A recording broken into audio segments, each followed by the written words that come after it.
श्रीमद् कुंज विहारणे नमः। श्री स्वामी हरिजातो विजयतीतराम। जब भगवान वाराह ने पृथ्वी को रसातल से लाते समय हिरण्याक्ष का वध कर दिया, तब उसका बड़ा भाई दैत्यराज हिरण्यकशिपु बहुत क्रोधित हुआ और उसने प्रण किया कि मैं अपने भाई का बदला लेकर रहूंगा। अपने को अजय और अमर बनाने के लिए हिमालय पर जाकर वह तप करने लगा। उसने हजारों वर्षों तक उग्र तप करके ब्रह्मा जी को संतुष्ट किया और ब्रह्मा जी ने उसे वरदान दिया कि तुम किसी अस्त्र शस्त्र से, ब्रह्मा जी द्वारा निर्मित किसी प्राणी से रात में, दिन में, जमीन पर, आकाश में कहीं भी मारे नहीं जाओगे। जब हिरण्यकशिपु तपस्या करने गया था, तभी देवताओं ने दैत्यों की राजधानी पर आक्रमण कर दिया। कोई नायक न होने से दैत्य हार कर अन्य दिशाओं में भाग गए। देवताओं ने दैत्यों की राजधानी को लूट लिया। देवराज इंद्र ने हिरण्यकशिपु की पत्नी कयाधु को बंदी बना लिया और अपने साथ स्वर्ग को ले चले। रास्ते में देवर्षि नारद मिले। उन्होंने इंद्र को रोका, कहा कि तुम दैत्यराज की पतिव्रता पत्नी को मत ले जाओ, क्योंकि कयाधु गर्भवती है। उसके जब संतान हो जाएगी तब उसके पुत्र का वध करके छोड़ देंगे। इंद्र ने कहा। देवर्षि ने कहा, इसके गर्भ में भगवान का परम भक्त है, उससे देवताओं को कोई भय नहीं है और उस भागवत को मारा नहीं जा सकता, सो तुम कयाधु को छोड़ दो। इंद्र ने देवर्षि की बात मान ली कि कयाधु के गर्भ में भगवान का भक्त है। यह सुनकर कयाधु की परिक्रमा करके अपने लोक को चले गए। जब कयाधु देवराज इंद्र के बंधन से छोड़ दी गई, तब वह देवर्षि के ही आश्रम में आकर रहने लगी। उसके पति जब तक तपस्या से न लौटें, उसके लिए कोई दूसरा निरापद आश्रय भी तो न था, और देवर्षि नारद भी उसे पुत्री की भांति मानते थे और बराबर गर्भस्थ बालक को लक्ष्य करके उसे भगवत भक्ति का उपदेश किया करते। गर्भस्थ बालक प्रहलाद ने उन उपदेशों को ग्रहण कर लिया और भगवान की कृपा से वह उन्हें फिर कभी भूले नहीं। जब ब्रह्मा जी से वरदान पाकर हिरण्यकशिपु वापस अपने राज्य लौटा और अपने राज्य की स्थिति देखी, तब उसने अपनी समस्त दैत्य को एकत्रित कर देवताओं को आक्रमण कर दिया और उन्हें जीत लिया। सभी लोकपालों को जीतकर वह उनके पद का स्वयं भोग करने लगा। भगवान से उसकी घोर शत्रुता थी, अतः ऋषियों को वह कष्ट देने लगा। यज्ञ उसने बंद करा दिए। धर्म का वह घोर विरोधी हो गया। उसके गुरु शुक्राचार्य उस समय तप करने चले गए थे, सो अपने पुत्र प्रहलाद को उसने अपने गुरुपुत्र षंड तथा अमर्क के पास शिक्षा के लिए भेजा। प्रहलाद की आयु उस समय 5 वर्ष की थी। एक बार प्रहलाद घर आए। माता कयाधु ने उनको वस्त्र आभूषणों से सजाया। वे राज्यसभा में गए। पिता के पास जाकर उन्होंने पिता को प्रणाम किया। हिरण्यकशिपु ने प्रसन्न होकर प्रहलाद को अपनी गोद में बैठा लिया और बड़े प्रेम से उनसे पूछा, बेटा तुमने जो कुछ पढ़ा है उसमें से कोई अच्छी बात मुझे भी सुनाओ तो। और प्रहलाद जी ने कहा, पिताजी, संसार के सभी प्राणी असत संसार में आसक्त होकर सदा उद्विग्न रहते हैं। मैं तो सबके लिए यही अच्छा मानता हूं कि अपना पतन कराने वाले जलहीन अंधकूप के समान घरों को छोड़कर मनुष्य वन में जाकर श्री हरि का आश्रय ले। हिरण्यकशिपु ठठाकर हंस पड़ा। उसे लगा किसी शत्रु ने मेरे बच्चे को बहका दिया है। सो उसने गुरुपुत्रों को सावधान किया कि मेरे प्रहलाद को सुधारें, उसे दैत्य कुल के उपयुक्त अर्थ, धर्म, काम का उपदेश दें। गुरुपुत्र प्रहलाद को फिर अपने यहाँ ले आए और उन्होंने प्रहलाद से पूछा कि तुमको यह उल्टा ज्ञान किसने दिया है? प्रहलाद ने कहा, गुरुदेव, यह मैं हूं और यह दूसरा है, यही तो अज्ञान है। भगवान की इस माया से ही समस्त जीव मोहित हो रहे हैं। वे दया में जिस पर दया करते हैं उसी का चित्त उनमें लग पाता है। मेरा चित्त उनकी अनंत कृपा से उनकी ओर सहज ही खिंच गया है। गुरुपुत्रों ने प्रहलाद को बहुत डांटा धमकाया और प्रहलाद को अर्थशास्त्र, दंड नीति, राजनीति की शिक्षा देने लगे। गुरु द्वारा पढ़ाई हुई विद्या को प्रहलाद बड़े ध्यानपूर्वक सीखते थे। गुरु का अपमान कभी नहीं करते थे और ना ही कभी विद्या का तिरस्कार करते थे, पर उस विद्या के प्रति उनके मन में कभी आस्था भी ना हुई।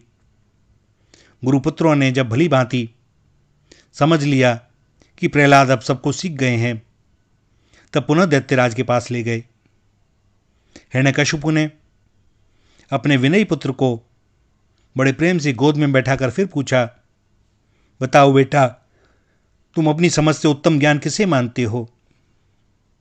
और प्रहलाद जी ने उत्तर दिया, भगवान के गुण एवं चरित्रों का श्रवण, उनकी लीलाओं तथा नामों का कीर्तन, उन मंगलमय का स्मरण, उनके श्री चरणों की सेवा, उन परम प्रभु की पूजा, उनकी वंदना, उनके प्रति दास्य भाव, सख्य भाव, आत्मनिवेदन, ये नवदा भक्ति है। इस नवदा भक्ति के आश्रय से भगवान में चित्त लगाना ही समस्त अध्ययन का सर्वोत्तम फल मैं मानता हूं। हिरण्यकशिपु क्रोध से आग बबूला हो गया। गोद से उठाकर प्रहलाद को भूमि पर पटक दिया। गुरुपुत्रों को उसने डांटा, तुम लोगों ने मेरे पुत्र को उल्टी शिक्षा देकर मेरे साथ शत्रुता का व्यवहार किया है। गुरुपुत्रों ने कहा, दैत्यराज, इसमें हमारा कोई दोष नहीं। और प्रहलाद जी पिता द्वारा तिरस्कृत होकर भी शांत खड़े थे, उन्हें कोई क्षोभ भी न था। वे बोले, पिताजी आप रुष्ट ना हो, गुरुपुत्रों का कोई दोष नहीं है। जो लोग विषासक्त हैं, घर के परिवार के मोह में जिनकी बुद्धि बंधी हुई है, वे तो उगले हुए को खाने के समान नरक में ले जाने वाले विषयों के जो बार बार भोगे गए हैं, उन्हीं का सेवन करने में पुनः पुनः लगते हैं। उनकी बुद्धि अपने आप या दूसरे की प्रेरणा से भी भगवान में नहीं लगती। जैसे एक अंधा व्यक्ति दूसरे अंधे व्यक्ति को मार्ग नहीं बता सकता, उसी प्रकार सांसारिक सुखों को ही जिन्होंने परम पुरुषार्थ माना हुआ है, वे भगवान के स्वरूप को नहीं जानते। वे भला किसी को क्या मार्ग दिखा सकते हैं? संपूर्ण क्लेशों, सभी अनर्थों का नाश तभी होता है जब हमारी बुद्धि भगवान के श्री चरणों में लगे। परंतु जब तक संत महापुरुषों की चरण रज अपने मस्तक पर धारण ना की जाए, तब तक बुद्धि निर्मल होकर भगवान में लगती भी नहीं। छोटा सा बालक त्रिभुवन विजयी दैत्यराज के सामने निर्भय होकर इस प्रकार उनके शत्रु का पक्ष ले, दैत्यराज को यह असह्य हो गया। उन्होंने अपने क्रूर सभासद दैत्यों को आज्ञा दी, जाओ तुरंत इस दुष्ट को मार डालो।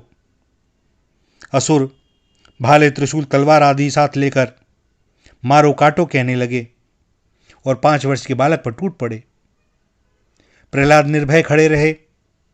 उन्हें तो सर्वत्र अपने दयामय प्रभु ही दिखलाई पड़ते थे, सो उन्हें डरने का कोई कारण ही जानना पड़ा। असुरों ने अपने पूरे बल से अपने अस्त्र शस्त्र बार बार चलाए, किंतु प्रहलाद के शरीर को किसी अस्त्र ने स्पर्श नहीं किया।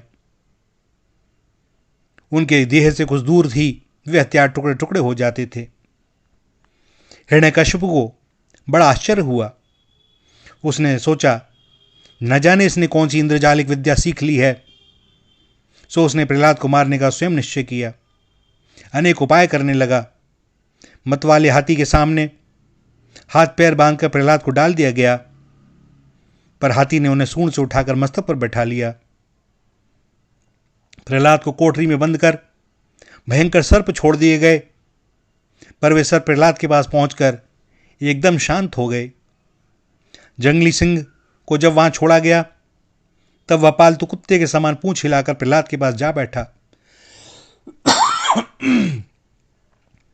प्रहलाद को भोजन में उग्र विष दिया गया, किंतु उस विष का भी प्रभाव उनके ऊपर न पड़ा। अनेक दिनों तक भोजन तो क्या, जल की एक बूंद भी प्रहलाद को नहीं दी गई, पर वे शिथिल नहीं हुए, ज्यों के त्यों बने रहे और उनका तेज प्रतिदिन बढ़ता ही जाता था। उन्हें ऊंचे पर्वत से फेंका गया, पत्थर बांधकर समुद्र में फेंका गया और दोनों ही बार वे सकुशल भगवान नाम का कीर्तन करते हुए पुनः नगर में लौट आए। बड़ा भारी लकड़ियों का पर्वत एकत्रित किया गया। हिरण्यकशिपु की बहन होलिका ने तप करके वरदान स्वरूप एक वस्त्र पाया था, जिसके कारण उस वस्त्र को पहनने वाला अग्नि में जलता नहीं था। होलिका वह वस्त्र ओढ़कर प्रहलाद को गोद में लेकर उन लकड़ियों के बड़े भारी ढेर पर बैठ गई। उस ढेर में अग्नि लगा दी गई। हवा चली, होलिका का वस्त्र उड़कर प्रहलाद के देह से लिपट गया। होलिका भस्म हो गई। प्रहलाद अग्नि में बैठे हुए भी अपने पिता को समझा रहे थे, पिताजी अब भगवान से द्वेष करना छोड़ दें। भगवत नाम का यह प्रभाव देखें कि यह अग्नि मुझे अत्यंत शीतल लग रही है। आप भी भगवान का नाम लें और संसार के समस्त तापों से इसी प्रकार निर्भय हो जाएं। दैत्यराज हिरण्यकशिपु ने, उसके दैत्यों ने माया के अनेक प्रयोग किए, किंतु माया प्रहलाद के सम्मुख ठहरती नहीं। वे जैसे ही नेत्र उठाकर देखते हैं, माया के दृश्य अपने आप नष्ट हो जाते हैं। गुरुपुत्र षंड तथा अमर्क ने अभिचार के द्वारा प्रहलाद को मारने के लिए कृत्या उत्पन्न की, परंतु उसको कृत्या ने उन गुरुपुत्रों को ही उल्टे मार दिया। प्रहलाद ने भगवान की प्रार्थना करके पुनः अपने गुरुपुत्रों को जीवित किया। यूं मारने की चेष्टा करने वालों को भी उनके द्वारा जीवन दान देने वाला ऐसा भक्त धन्य है। दैत्यराज ने अनेकों उपाय किए प्रहलाद को मारने के लिए, पर कोई उपाय सफल नहीं होता। जिसका चित्त भगवान में लगा हो, जो सर्वत्र अपने दया में प्रभु को प्रत्यक्ष देखता हो, उसकी तनिक सी भी हानि उन सर्वसमर्थ प्रभु के द्वारा उनके रहते कैसे हो सकती है। अब दैत्यराज को भय लगने लगा। वह सोचने लगा कि कहीं यह नन्हा सा बालक ही मेरी मृत्यु का कारण ना हो जाए। तो गुरुपुत्रों के कहने से वरुण के पास में बांधकर प्रहलाद को उन्होंने फिर गुरुगृह भेज दिया। शिक्षा तथा संग के प्रभाव से बालक अब भी सुधर जाए, यह उनकी इच्छा थी। गुरुगृह में प्रहलाद जी अपने गुरुओं की पढ़ाई विद्या पढ़ते थे, पर उनका चित्त उसमें लगता नहीं था। जब दोनों गुरु आश्रम के कार्य में लग जाते, तब प्रहलाद अपने सहपाठी बालकों को बुला लेते। एक तो वे राजकुमार थे, दूसरे अत्यंत नम्र तथा सबसे प्रेम करने वाले। अतएव सब असुर बालक भी खेलना छोड़कर इनके बुलाने पर इनके समीप एकत्र हो जाते और प्रहलाद जी बड़े प्रेम से उन्हें समझाते कि भैया, यह जन्म व्यर्थ नष्ट करने योग्य नहीं है। यदि जीवन में भगवान को नहीं पाया तो बहुत बड़ी हानि हुई। घर द्वार, स्त्री पुत्र, राज्य, धन सब दुख देने वाले हैं। इनमें मोह करके नरक जाना पड़ता है और इन इंद्रियों के विषयों से हटा लेने में ही सुख और शांति मिलती है।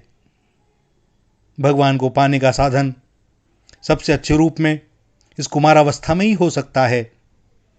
बड़े होने पर तो स्त्री पुत्र, धन आदि का मोह मन को बांध लेता है और वृद्धावस्था में भला कोई क्या कर सकता है।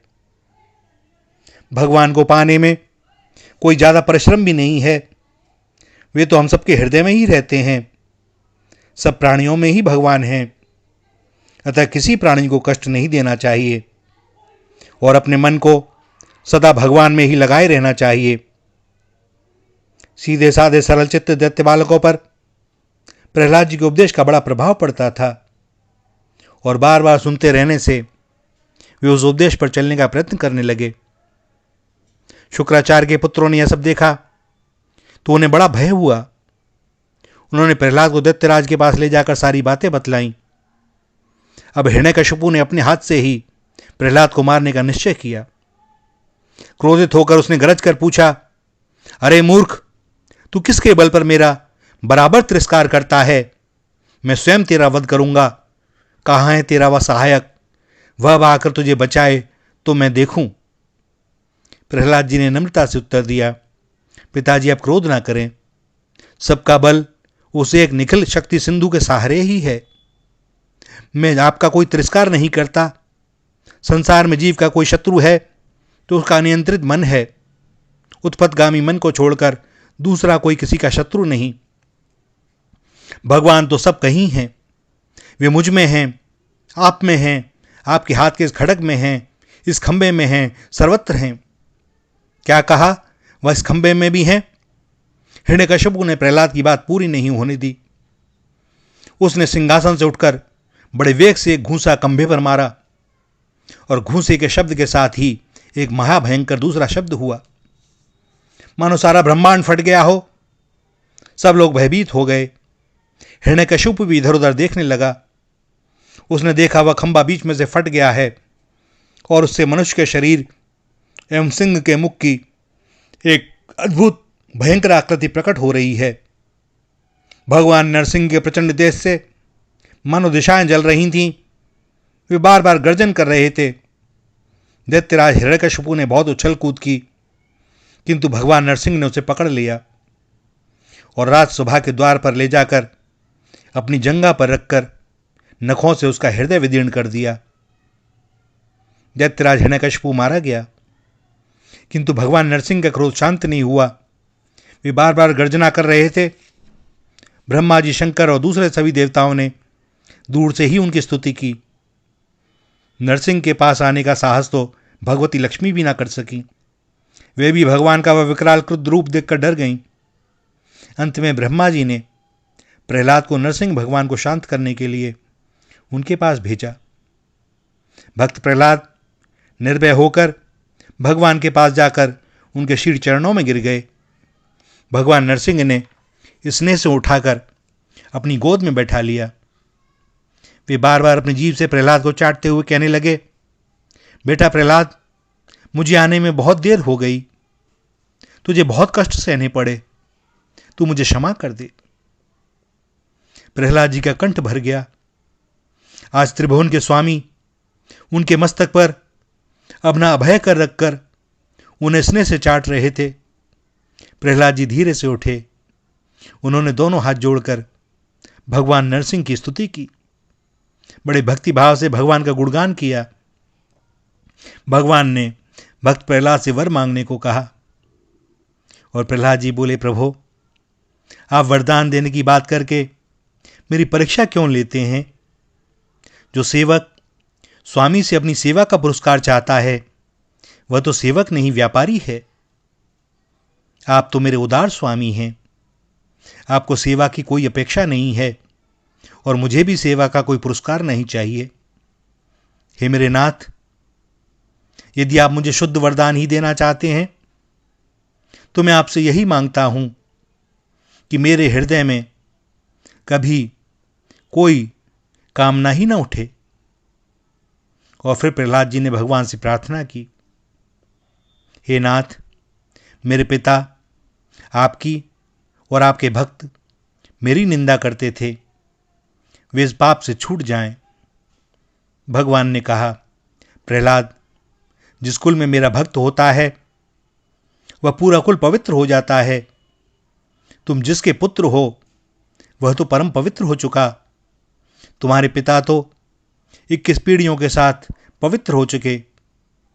मेरा भक्त जिस स्थान पर उत्पन्न होता है वह स्थान धन्य है। वह पृथ्वी तीर्थ हो जाती है जहां मेरा भक्त अपने चरण रखता है। भगवान ने वचन दिया कि अब मैं प्रहलाद की संतानों का वध नहीं करूंगा। कल्प पर्यंत के लिए प्रहलाद जी अमर हुए। वे भक्तराज आज भी अपने परम महाभागवत पौत्र बलि के साथ सुतल लोक में भगवान की आराधना में नित्य तन्मय रहते हैं। भैया, भगवान की कृपा परंपार है। हमारे जो भोग होते हैं वह भोगने ही होते हैं और कई बार अपने किसी परम भक्त के द्वारा भगवान एक लीला की सृष्टि करते हैं हम जैसे जीवों की समझने के लिए कि कैसे कैसे दुख उनके ऊपर में आए और वे विचलित नहीं हुए।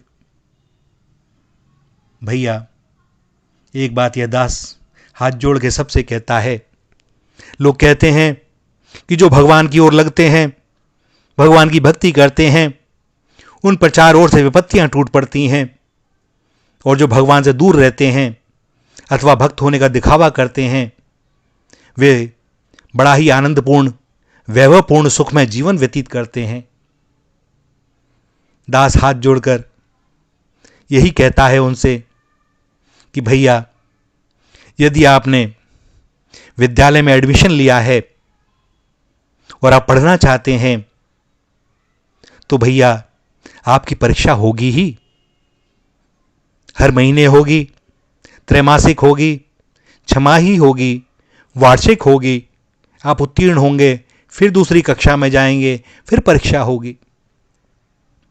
और जो विद्यालय में एडमिशन ही नहीं लेता, बस घूमता रहता है और कहता है कि देखो मैं किस मस्ती में हूं, मुझे कहीं कोई जिम्मेदारी नहीं है, तो भैया चुनाव तो हमें करना है। हमें एडमिशन लेना है या नहीं लेना, सब हमारे ऊपर। भगवान की ओर से कभी कोई जोर जबरदस्ती नहीं। किंतु एक बात तय है, जो पढ़ेगा उसको परीक्षा देनी ही होगी, और जब वह सफल होगा तो एक एक सीढ़ी करके फिर वहाँ पहुँच जाएगा। ये सारी डिग्रियाँ उसके पास, और सब लोग उसकी प्रशंसा करेंगे, सब जगह उसका मान सम्मान होगा, कुछ भी बाकी न रहेगा। श्री राधा, श्री राधा, श्री राधा।